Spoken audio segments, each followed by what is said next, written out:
শিক্ষার্থীদের ওপর হামলার প্রতিবাদ এবং এক দফা দাবিতে এবার সারা দেশে বিক্ষোভ সমাবেশের ডাক দিয়েছে বৈষম্য বিরোধী ছাত্র আন্দোলনের নেতারা।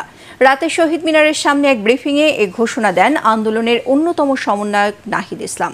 এর আগে দিনভর ছাত্রলীগ আর কোটা সংস্কার আন্দোলনের শিক্ষার্থীদের মাঝে দফায় দফায় সংঘর্ষে উত্তাল ছিল ঢাকা বিশ্ববিদ্যালয় এলাকা। এতে উভয় পক্ষের শতাধিক আহত হয়েছে। এদিকে ক্যাম্পাসে নিরাপত্তা না দিতে পারায় হল প্রভোস্ট ও বিশ্ববিদ্যালয় প্রক্টরের পদত্যাগের দাবি আন্দোলনরত শিক্ষার্থীদের।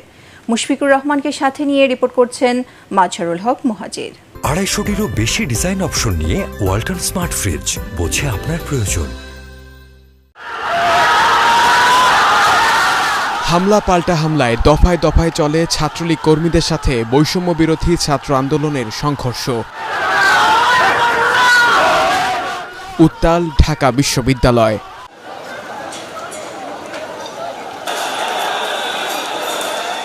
সোমবার বেলা 3টায় বিজয় 71 হলের সামনে শুরু হয় সংঘর্ষ। এরপর তা ছড়িয়ে পড়ে পুরো ক্যাম্পাসে। ঢাকা বিশ্ববিদ্যালয়ের মহসিন হলের সামনেও আন্দোলনকারীদের সাথে ছাত্রলীগের সংঘর্ষ বাধে। আজকে বহিরাগত সন্ত্রাসীরা এসে হামলা করেছে 71 হলের শিক্ষার্থীদের উপর। তারা চড়া হয়েছে 71 হলে 25 থেকে 30 জন শিক্ষার্থীর মাথা ফাটিয়ে দিয়েছে। 71 হলে ব্যাপকভাবে ভাঙচুর করেছে। আপনারা 71 হলে গেলেই দেখতে পারবেন। সেই জায়গা থেকে 71 হলের শিক্ষার্থীরা প্রথম তাদেরকে প্রতিরোধ করে। এরপর ঢাকা শহরের বিভিন্ন হল থেকে সূর্য সেন যোদ্ধা হল, বঙ্গবন্ধু হল, জসিমউদ্দিন হল সহ ঢাকার সকল হল থেকে নেতাকর্মীরা বের হয়ে আসে। ছাত্রীরা বের হয়ে এসে এই অপকর্মের প্রতিরোধ গড়ে তোলে। সন্ধ্যায় আইনশৃঙ্খলা বাহিনী আর হল প্রভোস্ট এসে পরিস্থিতি নিয়ন্ত্রণে আনার চেষ্টা করলেও আন্দোলনরত শিক্ষার্থীরা এতে ক্ষোভে ফেটে পড়েন। আমি জানি, আমি সারাদিন হলে ছিলাম, কিন্তু কেউ বলতে পারবো না যে স্যার ছিল না। 5 ঘন্টা ধরে হামলা হচ্ছে, 5 ঘন্টা। এই 5 ঘন্টা প্রশাসন কোথায় ছিল আপনাদের?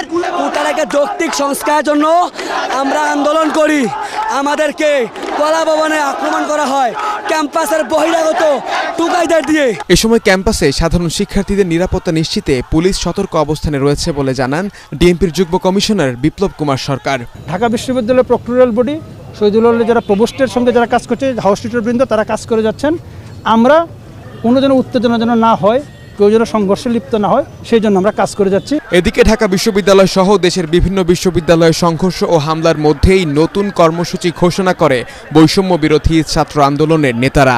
আজকের যে হামলা, সে হামলা এবং প্রধানমন্ত্রীর বক্তব্যের প্রত্যাহার এবং আমাদের যে এক দফা দাবি কোটা সংস্কারের, তার দাবিতে আগামীকাল বিকাল 3টায় সারা দেশের সকল ক্যাম্পাসে বিক্ষোভ মিছিল এবং সমাবেশ অনুষ্ঠিত হবে। যারা আজকে এই হিম্মত দেখিয়েছে, যারা এই উদ্ধত্ত দেখিয়েছে, আমি রাজাকার বলার মতো রাজনৈতিক পরিষদ যারা তৈরি করেছে, তাদের শেষ বাংলাদেশ ছাত্রলীগ দেখেই ছাড়বে। এর রাজনৈতিক জবাব বাংলাদেশ ছাত্রলীগ সুনিশ্চিত করার জন্য দায়বদ্ধ থাকবে। এ সময় ছাত্রলীগের সাথে সংঘর্ষে 2 শতাধিক শিক্ষার্থী আহত হয়েছে বলেও জানায় তারা।